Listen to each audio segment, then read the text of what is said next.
अस्सलामुअलैकुम प्यारे दोस्तों, जैसा कि हम और आप जानते हैं कि कुवैत के सीनियर वकील मुजिबल अल-शुरेका ने असदुद्दीन अवैसी साहब को जो है बाबरी मस्जिद के केस के ताल्लुक से एक लेटर लिखा था और उसके बारे में हमने पूरी जानकारी आपको पिछली वीडियो में भी दी थी।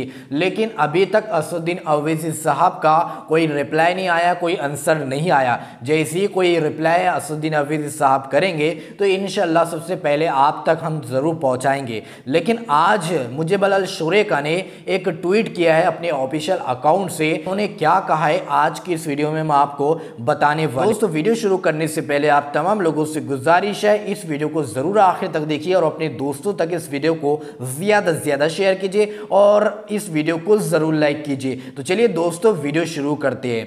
दोस्तों, जैसा कि हम और आप जानते हैं कि बाबरी मस्जिद को केस को इंटरनेशनल कोर्ट के अंदर ले जाने की ये बार बार जो है पेशकश कर रहे हैं, लेकिन कोई भी इनका सही तरीके से आंसर नहीं दे रहा है। लेकिन आज उन्होंने फिर से एक ट्वीट किया है। ट्वीट में वो लिखते हैं कि सिर्फ नाम असदुद्दीन अवैसी रख लेने से कोई शेर नहीं हो जाता, शेर का मुकाबला खुले मैदान में करता है। दो टकों पर बिकने वाले खबरनवीस से मेरे खिलाफ तुम जितना चाहो लिखवा लो, अवाम में तुम्हारा मुनाफिकत भरा चेहरा बेनकाब हो गया है, हम हिंदुस्तान के मुसलमानों के साथ है। दोस्तों, आखिर मुजिबल अल-शुरेका ने असदुद्दीन अवैसी का नाम क्यों लेकर ऐसी बात की है और उन्होंने ऐसा क्यों कहा है कि तुम लोग अवाम में जितने मेरे ताल्लुक से नफरत फैलाना चाहते हो तो फैला लो, लेकिन तुम्हारा मुनाफिकत वाला चेहरा उभर कर बेनकाब हो गया है, हम हिंदुस्तान के मुसलमानों के साथ हैं। उन्होंने ऐसा क्यों किया है वो भी आपको आज की इस वीडियो में बताएंगे। उन्होंने ऐसा इसलिए कहा है कि उनके ताल्लुक से एक पोस्ट जो है जारी किया है सोशल मीडिया पर कि हमने सोचा है कि आपके सामने उनकी पोस्ट को भी जो है रखा जाए कि किस तरीके से मुजिबल अल-शुरेका जो है मुसलमानों का साथ देने वाले जो किस तरीके से मुजिबल अल-शुरेका जो बाबरी मस्जिद का केस लड़ना चाहते हैं, लेकिन उनके ताल्लुक से जो बदगुमानियां फैलाई गई है, जो कि यहाँ पर एक पोस्ट जारी की गई है कि कुवैती वकील की बाबरी मस्जिद में दिलचस्पी, आखिर वजह क्या है, क्या वजह है, आखिर कुवैती वकील को इतना इंटरेस्ट बाबरी मस्जिद के केस में क्यों आया है। तो अब्दुल्ला मुमताज़ ने एक पोस्ट जारी किया है जिसके वजह से हो सकता है मुजिबल अल-शुरेका ने इस तरीके से अपने ऑफिशियल ट्विटर से एक ट्वीट किया है। दोस्तों, अब्दुल्ला मुमताज़ ने इनके बारे में क्या कहा है हम आपको वो भी बता दें। दोस्तों, अब्दुल्ला मुमताज़ कहते हैं अगर आप कमज़ोर हैं तो आपकी कमज़ोरी का हर कोई फ़ायदा उठाता है और जिसे जहां मौका मिले इस्तेमाल करता है। हिंदुस्तानी मुसलमान इसी दौर से गुजर रहे हैं, वक्तन फ़ौक्तन हमारे मसीहा खड़े होते हैं, हमारी हिमायत हासिल करते हैं और फिर पॉपुलैरिटी हासिल कर लेने के बाद हमें लात मारकर चल देते हैं। अब तक तो हिंदुस्तान की नाम नहाद सेकुलर पार्टियाँ और लोग हमें बेवकूफ़ बना रहे थे, अब गैर मुल्कियों ने भी हमारी कमज़ोरी को महसूस करके हमसे फिरकी लेना शुरू कर दिया है। कुछ दिनों पहले अरब अमारत के शाही खानदान से ताल्लुक़ रखने वाले हिंद अल-क़स्मी हिंदुस्तानी मुसलमानों की मसीहा बनकर उभरी थी। जब हिंदुस्तानियों की तवज्जो इन पर चली गई, अब वो हिंदुस्तान की कम्युनल हारमोनी और आपसी भाईचारे की तारीफ़ करते नहीं थकती है। इसी तरीके अब्दुल्ला मुमताज़ कहते हैं कि कुवैत से मुजिबल अल-शुरेका और इस जैसे कई अफराद ने आवाज़ उठाई तो हम इनके पीछे चल पड़े और ऐसा लगने लगा कि अरब अब बस बेजदार हो गए हैं। पहलू खान और तबरेज़ खान जैसे मजलूमों की आवाज़ ने इनके कानों को ऐसे झिंझोड़ दिया जैसे राजा दाहिर की जेल में कैद मुस्लिम वीडियो की आवाज़ ने हुज्जाज बिन यूसुफ को झिंझोड़ दिया था। अब ये भी शायद किसी मोहम्मद बिन कासिम को भेज देंगे। हमने इन लोगों को खूब प्रमोट किया, ट्विटर पर इनके फॉलोअर्स की तादाद में इजाफा किया और हिंदुस्तान में हो रहे मजालिम के सबूत और मुतासिब हिंदुस्तान की तहरीरों को अरबी व इंग्लिश में तर्जुमा करके उन्हें फॉरवर्ड किया जाने लगा। वो हमसे ही हमारे जुल्म की दास्तान सुनते और फिर हमें ही ट्वीट करके हमारे ऊपर हुए जुल्म को बताते और इस तरह हमें तो कुछ ना मिला, अलबत्ता उन्हें बहुत कुछ मिल गया। इसी तरीके से अब्दुल्ला मुमताज़ कहते हैं कि वैसे तो उन्होंने खुद को कुवैत का वकील और कानून में मास्टर्स लिखा है, लेकिन मुझे तो वो एक आम फहम रखने वाले समझदार इंसान तक नजर नहीं आते हैं। एक तरफ वो ये कहते हैं कि बाबरी मस्जिद का मामला सिर्फ हिंदुस्तानी मुसलमानों का नहीं बल्कि पूरी दुनिया के मुसलमानों का है। दूसरी तरफ वो बार बार ट्वीट करके मुस्लिम पर्सनल बोर्ड और इसके जनरल सेक्रेटरी से बैनुल अक़वामी अदालत में इस केस को ले जाने की इजाजत भी तलब कर रहे हैं। भाई साहब, जब आपका भी बाबरी मस्जिद पर इतना ही हक है जितना हमारा है तो हमसे इजाजत क्यों ले रहे हो?